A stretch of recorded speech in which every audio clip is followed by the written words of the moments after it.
بسم اللہ الرحمن الرحیم۔ السلام علیکم۔ ایک دفعہ سلطان صلاح الدین ایوبی رحمۃ اللہ علیہ کے ایک قریبی سپاہی جس کا نام غیاث ابن برطوتی تھا اس پر قتل کا الزام لگ گیا۔ غیاث سپاہی سلطان صلاح الدین ایوبی کے ساتھ اس وقت سے 7 جنگیں لڑتا آ رہا تھا جب سلطان صلاح الدین ایوبی رحمۃ اللہ علیہ اپنے چچا شیر کوہ کے ساتھ جنگیں لڑنے کے لیے جاتے تھے۔ اس وقت سلطان صلاح الدین ایوبی ایک عام سپاہی تھے اور وہ بھی سپاہی سلطان صلاح الدین ایوبی کے ساتھ مل کر مختلف جنگوں میں حصہ لیتا آ رہا تھا۔ وہ سلطان صلاح الدین ایوبی کا سب سے قریبی سپاہی اس لیے بن گیا تھا کیونکہ اس نے کئی مرتبہ سلطان صلاح الدین ایوبی کی جان بچائی اور وہ بھی اپنی جان کو خطرے میں ڈال کر۔ اس لیے جب سلطان صلاح الدین ایوبی مصر کے گورنر جنرل بنے اور اس کے بعد مصر ایک علیحدہ سلطنت میں تبدیل کرنے کے بعد سلطان کے عہدے پر تخت نشین ہوئے تو اس وقت بھی وہ سپاہی سلطان صلاح الدین ایوبی کے ساتھ رہا۔ ہر کوئی جانتا تھا کہ وہ سپاہی کبھی قاتل نہیں ہو سکتا۔ پورا دربار حتیٰ کہ سلطان صلاح الدین ایوبی کا پورا لشکر اس کی بے گناہی گواہی دینے کے لیے تیار تھا، لیکن جب سلطان صلاح الدین ایوبی کی حکم پر عدالت لگی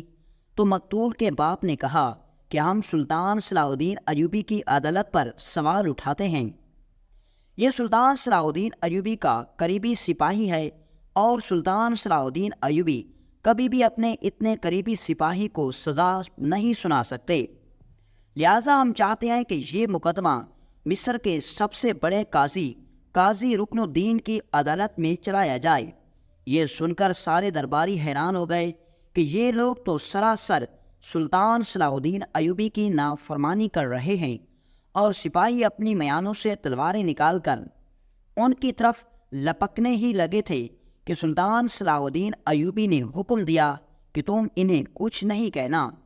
ان کا یہ مطالبہ جائز ہے اور یہ مطالبہ پورا کرنے کے لیے میں قاضی رکن الدین کو ابھی پیغام بھجواتا ہوں۔ اس کو آنے میں تقریباً 15 دن لگ جائیں گے اور قاضی رکن الدین کی مختص کی گئی جگہ پر عدالت لگے گی اور میرے سپاہی غیاث کا مقدمہ چلایا جائے گا۔ اور یہاں سوال یہ پیدا ہوتا تھا کہ آخر سلطان صلاح الدین ایوبی کے قریبی سپاہی پر قتل کا الزام کیسے لگا؟ اس کے پیچھے ایک چھوٹا سا واقعہ تھا۔ وہ اصل میں واقعہ یہ تھا کہ سلطان صلاح الدین ایوبی کا سپاہی ایک قبیلے کے سردار کی بیٹی سے محبت کرتا تھا اور وہ اسے شادی کرنا چاہتا تھا، اور وہ لڑکی بھی سلطان صلاح الدین ایوبی کے سپاہی کو بے حد پسند کرتی تھی، لیکن اس لڑکی کا باپ اپنی بیٹی کی رضامندی کے بغیر صلیبیوں کے ایک قلعے کے حاکم کے ساتھ اپنی بیٹی کا نکاح کر کے سلطان صلاح الدین ایوبی کے دشمنوں کا ساتھ دینا چاہتا تھا۔ جب اس بات کی خبر سلطان صلاح الدین ایوبی کو ملی کہ فلاں سردار اپنی بیٹی کا رشتہ صلیبیوں کے قلعے کے حاکم کے ساتھ کر رہا ہے اور اس کے بدلے میں اس سے بھاری رقم ملنے والی ہے، اور اگر اس کا نکاح صلیبیوں کے حاکم سے ہو گیا تو وہ بہت طاقتور ہو جائے گا، کیونکہ اس سردار کے سارے قبیلے اور سپاہیوں کی حمایت اس کے ساتھ چلی جائے گی، اور وہ پھر مسلمانوں کی سرزمین پر وہ عیسائی حاکم دن دناتا پھرے گا۔ جب یہ بات سلطان صلاح الدین ایوبی نے سنی تو سلطان نے اسی وقت غیاث سپاہی کو اپنے پاس بلایا اور اسے کہا کہ تم جا کر اس لڑکی کو اغوا کر لو اور اس کو فلاں قلعے کے اندر لے جاؤ اور اس کے ساتھ نکاح کر لو، اور اس بات کی خبر جب صلیبی قلعے کے حاکم تک پہنچے گی اس وقت تیرا نکاح سردار کی بیٹی سے ہو چکا ہوگا اور اس کی ساری چالیں ناکام ہو جائیں گی۔ سپاہی باقی سپاہیوں کے ساتھ گھوڑے پر روانہ ہو گیا اور اس قبیلے کے اندر بڑے ہی ماہرانہ طریقے سے داخل ہوا اور سردار کی بیٹی کو اغوا کر کے سلطان صلاح الدین ایوبی کے بتائے ہوئے قلعے کے اندر لے گیا۔ لیکن جب سلطان صلاح الدین ایوبی کا سپاہی سردار کی بیٹی کو اغوا کر رہا تھا تو اسی وقت سردار کی بیٹی کا ایک اور عاشق جو اس سے بے پناہ محبت کرتا تھا وہ بھی وہاں پہنچ گیا، کیونکہ اسے خبر مل چکی تھی کہ سلطان صلاح الدین ایوبی کا سپاہی سردار کی بیٹی کو اغوا کرنے والا ہے۔ زندان کے اندر غیاث سپاہی اور اس عاشق کے درمیان تھوڑی بہت لڑائی ہوئی اور سلطان کا سپاہی اس عاشق کو زخمی کر کے وہاں سے سردار کی بیٹی کو لے کر چلا گیا۔ لیکن جب وہ قلعے کے اندر پہنچا تو پیچھے یہ خبر پورے علاقے کے اندر پھیل گئی کہ سلطان صلاح الدین ایوبی کے سپاہیوں نے فلاں سردار کے بیٹے کو قتل کر دیا، کیونکہ جس کا قتل ہوا وہ بھی ایک قبیلے کے سردار کا بیٹا تھا۔ وہ لوگ مقدمہ لے کر سیدھا سلطان صلاح الدین ایوبی کے پاس آئے اور کہا، سلطان معظم، ہمارے پاس ٹھوس ثبوت ہیں کہ آپ کے سپاہی نے سردار کی بیٹی کو اغوا کیا، اور اس وقت اس کا سامنا سردار کے بیٹے سے ہوا تو اس نے اپنی جان بچانے کی خاطر ہمارے سردار کے بیٹے کو قتل کر دیا، اور وہ سردار کا اکلوتا بیٹا تھا، لہٰذا آپ اپنے سپاہی کو عدالت کے اندر پیش کریں اور ابھی اور اسی وقت اسے پھانسی کی سزا سنائیں۔ یہ سن کر سلطان صلاح الدین ایوبی حیران ہو گئے، کیونکہ یہ بات سلطان صلاح الدین ایوبی اچھی طرح جانتے تھے کہ وہ سپاہی کبھی بھی سردار کے بیٹے کا قتل نہیں کر سکتا۔ سلطان صلاح الدین ایوبی کی سمجھ میں کچھ نہیں آ رہا تھا، لہٰذا سلطان صلاح الدین ایوبی نے عدالت لگائی اور اس سپاہی کو عدالت کے اندر پیش کیا گیا۔ تو جب سلطان صلاح الدین ایوبی مقدمہ سننے لگے تو اتنے میں مقتول کے باپ نے کہا، میں سلطان کی عدالت پر کبھی بھی بھروسہ نہیں کر سکتا۔ جو میرے بیٹے کا قاتل ہے وہ سلطان کا بہت قریبی سپاہی ہے، اور سلطان صلاح الدین ایوبی اپنے قریبی سپاہی کو کبھی بھی پھانسی کی سزا نہیں سنا سکتا، لہذا ہمیں سلطان کے انصاف پر ذرا بھی بھروسہ نہیں ہے۔ اس لیے سلطان صلاح الدین ایوبی نے قاضی رکن الدین کی طرف پیغام بھجوایا۔ قاضی رکن الدین کے پاس پیغام پہنچتے ہی 15 دن کے سفر کے بعد جب قاضی رکن الدین قاہرہ کے اندر داخل ہوا اور ایک سرائے کے اندر اس نے قیام کر لیا، اور اتنے میں سلطان صلاح الدین ایوبی کو پیغام ملا کہ سلطان معظم قاضی رکن الدین نے پیغام بھجوایا ہے کہ فلاں وادی کے اندر آپ کے سپاہی کا مقدمہ چلایا جائے گا اور وہاں دونوں فریقین جمع ہوں گے۔ سلطان صلاح الدین ایوبی نے اپنے سپاہی کو اپنے ساتھ لیا، اور دوسری طرف وہ سردار جس کے بیٹے کا قتل ہو گیا وہ بھی اس وادی کے اندر پہنچ گئے۔ قاضی رکن الدین نے عدالت لگائی اور دونوں کی طرف دلائل سننے لگے، لیکن حیرت اس وقت سلطان صلاح الدین ایوبی کو ہوئی کہ وہ قاضی رکن الدین جس نے اپنی 60 سالہ زندگی کے اندر کبھی بھی یک طرفہ فیصلہ نہیں کیا، کبھی بھی انصاف سے ہٹ کر کوئی بھی فیصلہ نہیں کیا، قاضی رکن الدین کی عقل مندی کے فیصلے سن کر لوگ حیران ہو جاتے تھے، لیکن اس وقت قاضی رکن الدین کی باتیں سلطان صلاح الدین ایوبی کو پریشان کر رہی تھی۔ قاضی رکن الدین نے سلطان صلاح الدین ایوبی کے سپاہی کو کہا کہ تم پر سردار کے بیٹے کا قتل کا الزام ہے اور سارے ثبوت تمہارے خلاف ہیں، لہذا تمہیں پھانسی کی سزا سنائی جاتی ہے۔ یہ سن کر سلطان صلاح الدین ایوبی اور سب لوگ حیران و پریشان ہو گئے۔ پھر سلطان صلاح الدین ایوبی نے قاضی رکن الدین کو کہا، قاضی صاحب، کیا آپ کے پاس کوئی ثبوت ہے کہ میرے سپاہی نے سردار کے بیٹے کا قتل کیا؟ اگر میرے سپاہی کے پاس خود کو بے گناہ ثابت کرنے کے لیے ثبوت نہیں تو آپ اس کو قاتل ثابت کرنے کے لیے کوئی ثبوت پیش کریں۔ تو قاضی رکن الدین نے کہا، انصاف ثبوتوں کو دیکھ کر نہیں کیا جا سکتا، اگر ثبوت ہوتے تو میری کیا ضرورت ہوتی، آپ خود فیصلہ کر دیتے، لہٰذا جو میں نے تیرے سپاہی کو سزا دی وہ اٹل ہے۔ یہ سن کر سلطان صلاح الدین ایوبی رحمۃ اللہ علیہ نے حکم دیا کہ اگر قاضی صاحب نے یہ فیصلہ سنا دیا ہے تو اس پر عمل کرنا ہوگا، کیونکہ اگر میں نے آج کا وقت سلطان یعنی قاضی کے فیصلے کو نہیں مانا تو کل میری ریاست کا کوئی بھی آدمی، کوئی بھی انسان کسی بھی فیصلے کو ماننے سے انکار کر دے گا۔ لہٰذا سلطان کی سپاہی کو پھانسی گھاٹ کی طرف لے جانے لگے۔ تو اتنے میں سلطان صلاح الدین ایوبی کا سب سے قریبی ساتھی علی بن سفیان اپنے چند سپاہیوں کے ساتھ تیز رفتاری کے ساتھ وادی کے اندر داخل ہوا اور دور سے آواز بلند کی اور فرمایا، سلطان معظم رک جائیے۔ سب لوگ اس کی طرف متوجہ ہوئے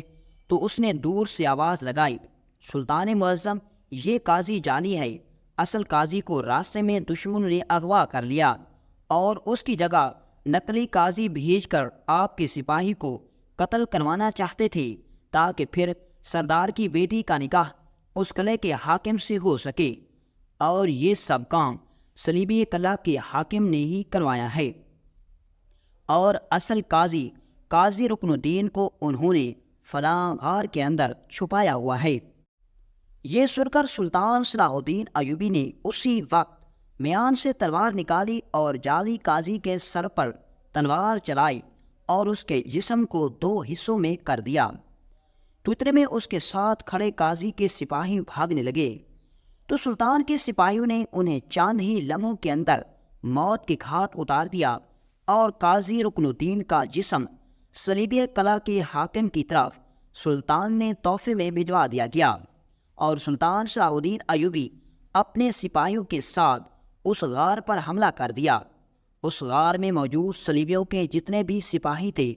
ان کو قتل کر دیا گیا، اور قاضی رکن الدین کو آزاد کروا کر سلطان صلاح الدین ایوبی عدالت کے اندر لے آئے۔ قاضی رکن الدین کا حلیہ بدل چکا تھا کیونکہ انہوں نے بوڑھے قاضی پر بہت ظلم کیا۔ حکیم صاحب نے اس کے زخموں کا علاج کیا۔ 2 دن کے بعد قاضی رکن الدین نے کہا، میں سلطان صلاح الدین ایوبی کے دربار کے اندر عدالت لگاؤں گا اور جو انصاف ہوگا وہ کیا جائے گا۔ اب سب لوگ اپنے اپنے کاموں کی طرف چلے گئے۔ 2 دن بعد سلطان صلاح الدین ایوبی کی موجودگی میں دربار کے اندر عدالت لگی۔ قاضی صاحب نے پہلے سلطان صلاح الدین ایوبی کے سپاہی غیاث ابن برطوطی کے دلائل سنے، اس کے بعد اس سردار کے جس کا بیٹا قتل ہوا اس کے دلائل سنے، اور اس کے بعد اس لڑکی کے دلائل سنے جس کو اغوا کرتے ہوئے غیاث ابن برطوطی پر قتل کا الزام لگا تھا۔ جب قاضی رکن الدین نے تینوں کے دلائل سنے تو پھر مقتول نوجوان کے باپ سے قاضی رکن الدین مخاطب ہوئے کہ میرا اغوا ہونا، تیرے بیٹے کا قتل ہونا، اگر اس سارے منظر کو دیکھا جائے تو کیا تمہیں نہیں لگتا کہ یہ سب کام صلیبی قلعہ کے حاکم کا ہے؟ اس نے ہی تمہارے بیٹے کو قتل کروا دیا تاکہ تم سمجھو کہ سلطان کے سپاہی نے اس کو قتل کیا اور تم سب مسلمان آپس میں لڑ پڑو گے، اور وہ صلیبی حاکم تم سب کو لڑا کے آپس میں مروانے کے بعد سلطان صلاح الدین ایوبی کی سلطنت میں اپنی حکومت قائم کرے گا۔ یہ دیکھ کر اس سردار کے دماغ میں بات بیٹھ گئی اور وہ سوچنے لگا۔ اس کے بعد قاضی رکن الدین نے کہا کہ تمہارے اپنے ہی قبیلے کے سردار کے 3 سپاہی جو اس وقت زندان میں موجود تھے وہ اس بات کی گواہی دینے کے لیے تیار ہیں کہ جب غیاث ابن برطوطی نے سردار کی بیٹی کو اغوا کیا تو اس وقت سردار کا بیٹا جو کہ وہاں پیچھے جا پہنچا تھا وہ اس وقت زخمی ضرور تھا لیکن وہ بالکل زندہ تھا، اس کے جسم پر چند چوٹیں تھیں۔ پھر تم بتاؤ کہ جب وہ غیاث ابن برطوطی وہاں سے چلا گیا اور وہ لڑکی بھی ساتھ لے گیا تو پھر اس کی موت کیسے ہوئی؟ اس کا مقصد یہی ہے کہ جیسے ہی غیاث ابن برطوطی لڑکی کو لے کر وہاں گیا تو اس نے اپنے سپاہی سلطان کے سپاہیوں کے بھیج کر اس کو اسی زندان کے اندر قتل کروا دیا، اور تم نے سمجھا کہ اس کو سلطان صلاح الدین ایوبی کے سپاہی نے قتل کر دیا۔ یہ سن کر مقتول سردار کے بیٹے نے کہا، سلطان معظم، میں قاضی رکن الدین کے فیصلے پر رضامند ہوں اور میں اپنے بیٹے کے قاتلوں کا بدلہ لینا چاہتا ہوں۔ یہ سن کر سلطان صلاح الدین ایوبی رحمۃ اللہ علیہ نے کہا، تمہارے بیٹے کا بدلہ ضرور لیا جائے گا۔ اس کے بعد قاضی رکن الدین نے سلطان صلاح الدین ایوبی کے سپاہی غیاث ابن برطوطی کو باعزت رہا کر دیا اور ان دونوں کا نکاح آپس میں کر دیا گیا۔ اور اس کے بعد سلطان صلاح الدین ایوبی رحمۃ اللہ علیہ نے قسم کھائی کہ جب تک میں اس حاکم کو اپنے ہی ہاتھوں سے قتل نہیں کر دیتا اس وقت تک چین سے نہیں بیٹھوں گا۔ اس کے بعد قاضی رکن الدین نے سلطان صلاح الدین ایوبی سے عرض کی کہ حضور اب میں واپس جانے کی اجازت چاہتا ہوں کیونکہ پیچھے میں عدالت کے اندر بہت سے مقدمات کو چھوڑ کر آیا ہوں۔ تو یہ سن کر سلطان صلاح الدین ایوبی نے کہا، قاضی صاحب، میں آپ کو اکیلا نہیں بھیج سکتا، کیونکہ وہ شیطان ابھی تک زندہ ہے اور وہ آپ کو واپسی پر نقصان پہنچا سکتا ہے۔ تو یہ سن کر قاضی نے کہا، حضور، ویسے تو میری جان میرے رب کے ہاتھ میں ہے، لیکن اگر آپ احتیاطی تدابیر اپنانا چاہتے ہیں تو چند سپاہی میرے ساتھ بھیج دیں جو مجھے اپنے محفوظ مقام تک چھوڑ کر واپس آ جائیں گے۔ تو سلطان صلاح الدین ایوبی نے کہا، نہیں قاضی صاحب، میں خود آپ کو اپنے ہی ہاتھوں سے اپنی آنکھوں کے سامنے آپ کے محفوظ مقام تک پہنچا کر واپس آؤں گا، کیونکہ آپ جیسے قاضی صدیوں بعد پیدا ہوتے ہیں۔ اس کے بعد سلطان صلاح الدین ایوبی نے ایک قافلہ تیار کروایا۔ سلطان صلاح الدین ایوبی اور قاضی رکن الدین چل پڑے۔ سلطان صلاح الدین ایوبی رحمۃ اللہ علیہ نے باحفاظت قاضی صاحب کو محفوظ مقام تک پہنچایا اور اس کے بعد اپنے قافلے کے ساتھ واپس لوٹ رہے تھے۔ اتنے میں سلطان صلاح الدین ایوبی رحمۃ اللہ علیہ کا گزر ایک ایسی جگہ سے ہوا جو بالکل سنتھان تھی۔ ارد گرد نہ ہی کوئی بازار تھا، نہ ہی کوئی آبادی تھی، لیکن وہاں بہت ہجوم تھا۔ اس راستے پر لوگ بہت زیادہ آ جا رہے تھے۔ سلطان صلاح الدین ایوبی حیران تھے کہ نہ ہی دور دور تک کوئی بازار نظر آتا ہے، نہ ہی کوئی گاؤں نظر آتا ہے۔ آخر یہ لوگ اتنی زیادہ تعداد میں کیوں آ جا رہے ہیں؟ تو اتنے میں ایک سپاہی نے بتایا کہ حضور، یہ سب لوگ نہ ہی کسی بازار کے اندر جا رہے ہیں، نہ ہی کسی خریداری کے لیے، حضور یہ ایک مقبرے کی زیارت کرنے کے لیے جا رہے ہیں۔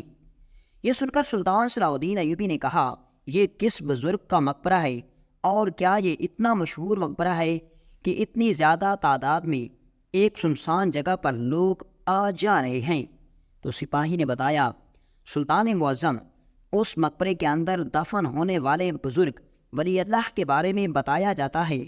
کہ وہ بہت بڑے بزرگ ولی اللہ تھے۔ اس کے بارے میں بتایا جاتا ہے کہ ایک دفعہ دو مسلمان حکمران آپس میں بہت بڑی فوج لے کر ایک دوسرے کے آمنے سامنے آ کر کھڑے ہو گئے تھے۔ اگر یہ اس وقت بزرگ ولی اللہ ان کے درمیان میں نہ آتے تو دونوں مسلمان سلطان ایک دوسرے کا خون بہاتے، سارے مسلمان سپاہی مارے جاتے، لیکن اس بزرگ اکیلے ولی اللہ نے ان دونوں حکمرانوں کو آنکھوں کے سامنے کافروں کی باندھی گئی پٹی اتاری اور انہیں بتایا کہ تم دونوں کو لڑانے میں صرف کافروں کا ہاتھ ہے، وہ تم دونوں کو آپس میں لڑا کر تمہاری سرزمینوں پر سلطنت قائم کرنا چاہتے ہیں۔ اور اسی طرح اس بزرگ ولی اللہ کی وجہ سے دونوں سلطانوں کے درمیان صلح کا معاہدہ طے پا گیا تھا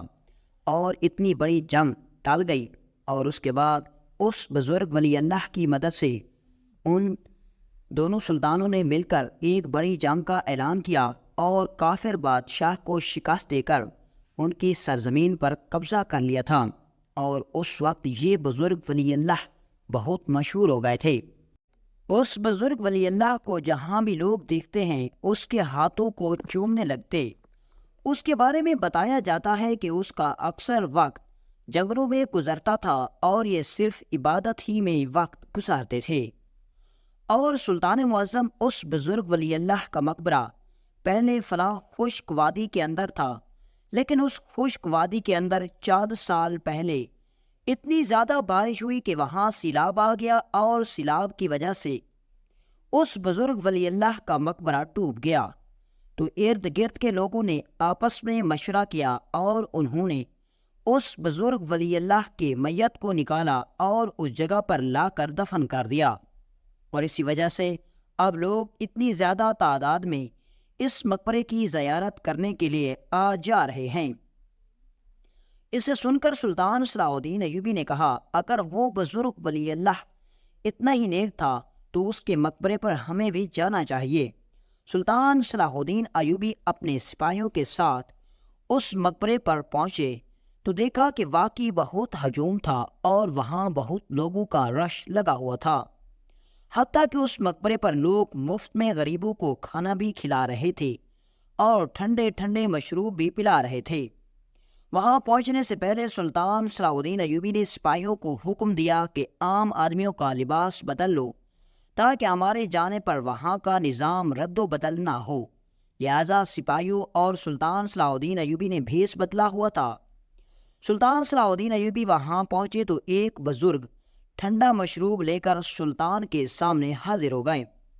لہذا سلطان صلاح الدین ایوبی رحمۃ اللہ علیہ نے اسی طرح برتاؤ کیا کہ جیسے آپ کو سخت پیاس لگی ہو،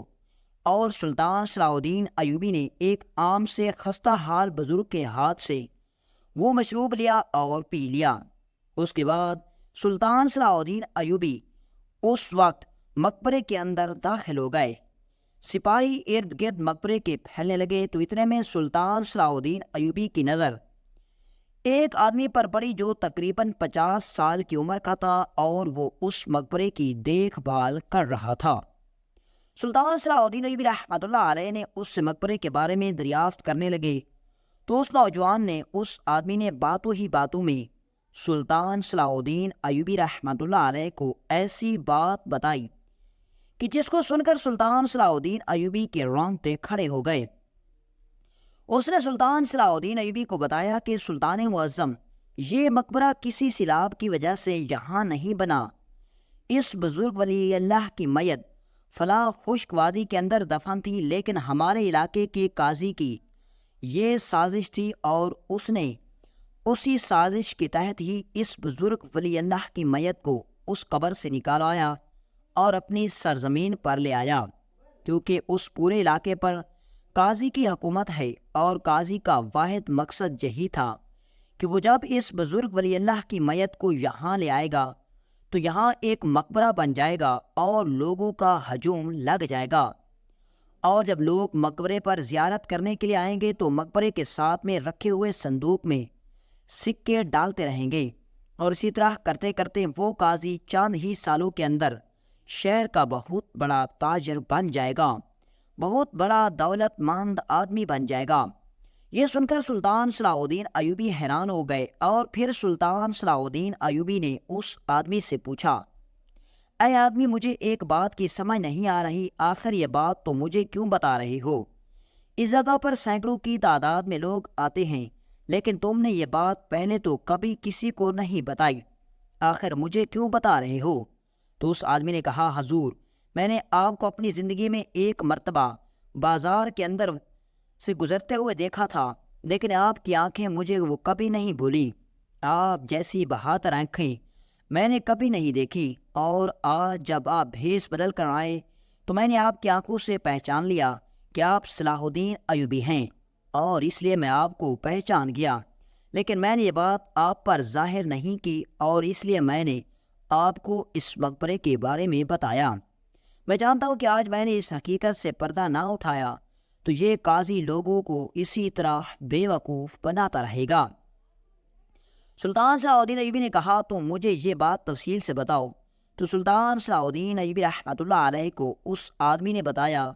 کہ حضور، ہمارے شہر کا قاضی جب اس میت کو یہاں لے کر آیا تو اس نے ارد گرد اپنے جاسوس چھوڑ دیے، جو اس بزرگ ولی اللہ کے مقبرے کی شان میں بڑی بڑی باتیں کرنے لگے۔ قاضی کا منصوبہ کام کر گیا، اور چند ہی دنوں کے اندر یہ خبر پورے علاقے کے اندر پھیل گئی کہ ہمارے علاقے میں بہت بڑے بزرگ ولی اللہ کو دوبارہ دفن کیا گیا ہے، اور اس خبر کے پھیلتے ہی ارد گرد کے لوگ مقبرے کے اندر زیارت کرنے کے لیے آنے لگے۔ جب قاضی نے دیکھا کہ لوگ ہجوم در ہجوم آ رہے ہیں تو قاضی نے حکم دیا کہ ایک بڑا سا صندوق اس مقبرے کے ساتھ رکھ دیا جائے، جو بھی لوگ زیارت کرنے کے لیے آئیں گے وہ اس میں سے کچھ نہ کچھ ڈال کر جائیں گے۔ قاضی کا منصوبہ کام کرنے لگا، اور جیسے ہی صندوق رکھا گیا تو شام کے وقت وہ صندوق سکوں سے بھر گیا۔ جب قاضی نے دیکھا تو وہ بڑا حیران ہو گیا کہ میری سوچ سے بھی زیادہ لوگ سکے ڈال کر جاتے ہیں۔ اب قاضی ہر روز شام کی شام وہ بھرا صندوق لے کر جاتا اور ساری رات ان سکوں کو گنتا رہتا۔ اب قاضی کا لالچ بڑھتا جا رہا تھا۔ ایک دن دو تاجر اس مقبرے کی شہرت سن کر آئے تو انہوں نے اتنے ہجوم کو دیکھا، اور اس کے علاوہ انہوں نے ہر آدمی کو ان صندوق کے اندر سکے ڈالتے ہوئے دیکھا تو وہ بڑے حیران ہوئے، اور انہوں نے مجھ سے پوچھا کہ جو یہ صندوق میں سکے ڈالے جاتے ہیں وہ کون اٹھا کر لے جاتا ہے؟ کیا یہ سکے غریبوں میں بانٹے جاتے ہیں یا پھر کسی غریب کی مدد کی جاتی ہے؟ تو میں نے انہیں حقیقت بتا دی کہ یہ سکے قاضی کی جیب میں جاتے ہیں۔ یہ سن کر وہ قاضی کے پاس پہنچے اور قاضی صاحب کو کہا، قاضی صاحب، آپ کب تک تھوڑے سکے اکٹھے کرتے رہیں گے؟ اگر آپ نے چند ہی دنوں کے اندر دولت مند بننا ہے تو آپ یہ مقبرہ ہمیں دے دیں اور اس کے بدلے میں جتنی چاہے رقم لے لیں۔ یہ سن کر قاضی نے کہا، تم یہ کیا کہہ رہے ہو؟ میں یہ مقبرہ آپ کے حوالے کیسے کر سکتا ہوں؟ کیا یہ میری کوئی ملکیت ہے؟ تو ان تاجروں نے کہا، قاضی صاحب، آپ اتنے بھولے نہیں ہیں جتنا آپ بڑھ رہے ہیں۔ تو قاضی کو تاجروں نے کہا، ہمارے کہنے کا مقصد یہ ہے کہ مقبرے کے ساتھ میں رکھے ہوئے صندوق میں جتنے بھی شام کو سکے بنتے ہیں وہ آپ اٹھا کر لے جاتے ہیں، اور اسی طرح آپ کو ایک دن کے اندر صرف ایک صندوق ملتا ہے اور ایک ماہ کے اندر صرف 30 صندوق ملتے ہیں، اور اگر آپ ہمارے ساتھ معاہدہ کر لیں تو ہم آپ کو ایک ایک تاجر ایک ہی وقت میں 200 صندوق دے سکتے ہیں، اور آپ ہی ایک ہی وقت میں امیر و کبیر تاجر بن سکتے ہیں، اور آپ یہ مقبرہ ہمارے حوالے کر دیں۔ ہم دونوں تاجر مل کر اس مقبرے پر جو بھی خرچ آئے گا ہم اٹھائیں گے، اور اس کے علاوہ اس کی جو بھی کمائی ہوگی وہ ہماری ہوگی۔ یہ سن کر قاضی کے رونگٹے کھڑے ہو گئے کہ اس سے سمجھ میں نہیں آ رہا تھا کہ 200 سونے کے صندوق ایک تاجر سے میرے پاس آنے والے ہیں۔ قاضی نے نہ آؤ دیکھا نہ تاؤ دیکھا، اور اس نے وہ مقبرہ ان 2 تاجروں کے حوالے کر دیا، اور 200 صندوق ان تاجروں سے لیا، اور سلطان معظم اب وہ مقبرہ ان 2 تاجروں کی ملکیت میں آ گیا۔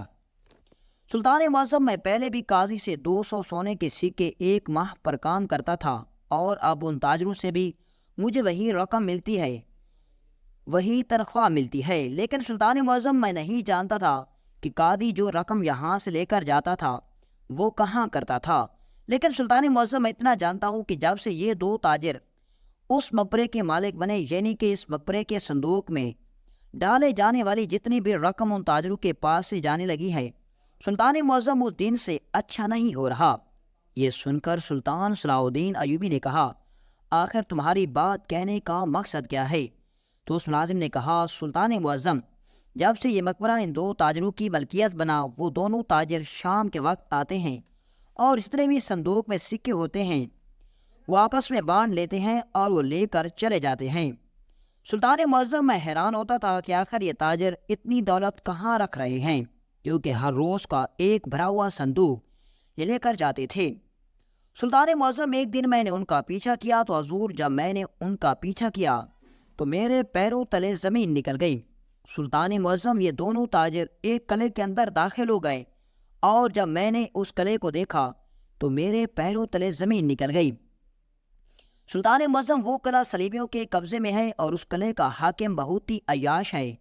وہ ساری رات شراب پیتا ہے، اور اس قلعے کے اندر ساری رات حسین و جمیل لڑکیاں ناچتی ہیں اور شراب پیتی ہیں، اور یہ دونوں تاجر وہ سکے جو کہ اس بزرگ ولی اللہ کی وجہ سے لوگ صندوق میں ڈال کر جاتے ہیں تاکہ وہ سکے لوگوں کی مدد کرنے کے لیے استعمال کیے جا سکیں، وہ تاجر ان سکوں کو حرام کے پیسوں ان لڑکیوں پر اور شراب نوشی میں اڑا رہے ہیں۔ یہ سرکار سلطان صلاح الدین ایوبی کو بہت غصہ آیا اور کہا، اے ملازم، اگر تیری بات میں صداقت ہوئی تو تمہیں اس کے بدلے میں بہت بڑا انعام ملے گا، لیکن اگر تیری بات جھوٹی ہوئی تو تیرا سر قلم کر دیا جائے گا۔ اس ملازم نے کہا، حضور، اگر میری بات میں ذرا بھی جھوٹ ہوا تو میں اپنی جان دینے کے لیے تیار ہوں۔ یہ سن کر سلطان بہت غصے میں آ گئے، اور سلطان صلاح الدین ایوبی نے اس ملازم کو کہا، تمہیں اس بات کی خبر کسی کو نہیں ہونے دینی کہ اس مقبرے پر وقت کا سلطان آیا تھا۔ تم نے ویسا تاجروں کے ساتھ برتاؤ کرنا ہے جیسا تم پہلے کرتے تھے، تم نے بس اپنا کام کرنا ہے اور خاموش رہنا ہے۔ ملازم نے ہاں میں ہاں ملا دی۔ اب سلطان صلاح الدین ایوبی رحمۃ اللہ علیہ اپنے محل کے اندر واپس لوٹ گئے، اور جاتے ہی سلطان صلاح الدین ایوبی نے سارے سپاہ سالاروں کو اکٹھا کیا اور انہیں ساری صورتحال کے بارے میں بتایا، تو یہ سن کر سلطان کے بہادر سپاہ سالار کا بھی خون کھولنے لگا۔ انہوں نے کہا، حضور، جب تک ہم اس قلعے کو فتح نہیں کرتے، جب تک ہم ان دونوں تاجروں کا سر قلم نہیں کر لیتے، اس وقت تک ہم چین سے نہیں بیٹھیں گے۔ سلطان معظم، جو غریب لوگ اس بزرگ ولی اللہ کی وجہ سے سکے ڈال کر جاتے ہیں وہ قاضی اور وہ دونوں تاجر ان سکوں کو حرام کے کاموں میں اڑا رہے ہیں۔ یہ سن کر سلطان صلاح الدین ایوبی نے کہا اس قاضی کو بھی ضرور سزا ملے گی، لیکن اس سے پہلے ان دونوں تاجروں اور قلعے کے حاکم کو سزا دینی ہوگی۔ اب سلطان صلاح الدین ایوبی رحمۃ اللہ علیہ نے سپاہیوں کو کہا کہ ہم سب سے پہلے اس قلعے کا محاصرہ کریں گے۔ ہمارے سپاہی جب اس قلعے کا محاصرہ کر لیں گے تو میں اور میرے چند سپاہی ان دونوں تاجروں کا پیچھا کرتے ہوئے ہم اس قلعے کے اندر داخل ہو جائیں گے، اور میری طرف سے خاص اشارہ ملتے ہی ہم اس قلعے کے اندر جتنے بھی لوگ ہوں گے ان کا سر قلم کر دیں گے اور اس قلعے کو تباہ و برباد کر دیں گے، تاکہ وہ قلعہ آنے والے لوگوں کے لیے عبرت کا نشان بن سکے۔ سلطان صلاح الدین ایوبی رحمۃ اللہ علیہ نے مکمل منصوبہ تیار کیا، اور اس کے بعد سلطان صلاح الدین ایوبی کے سپاہی نے بڑی ہی دلیری اور چپکے سے اس قلعے کا محاصرہ کر لیا۔ اب سلطان صلاح الدین ایوبی اس مقبرے کے راستے میں جھاڑیوں کے اندر چھپ کر بیٹھ گئے۔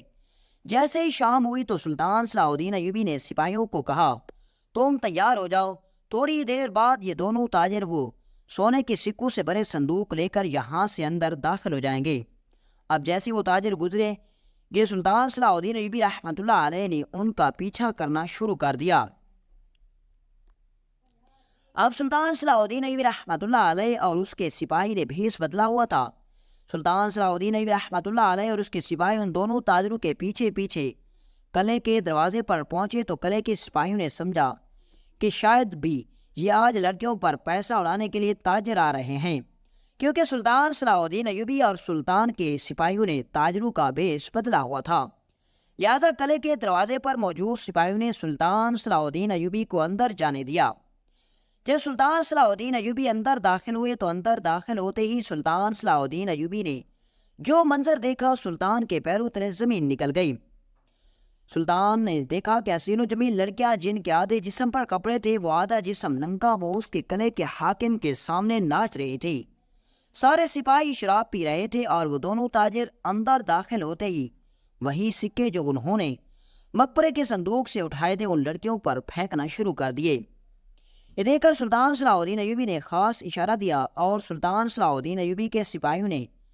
اس قلعے پر دھاوا بول دیا، اور چند ہی لمحوں کے اندر اس قلعے کے اندر موجود سارے سپاہیوں کو قتل کر دیا گیا۔ لیکن سلطان صلاح الدین ایوبی رحمۃ اللہ علیہ نے ان دونوں تاجروں کو زندہ پکڑ لیا،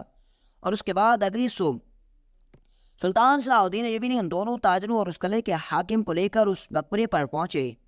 اور اس مقبرے کے دروازے پر سلطان صلاح الدین ایوبی نے ان کا سر قلم کر کے ان کے سر لٹکا دیے،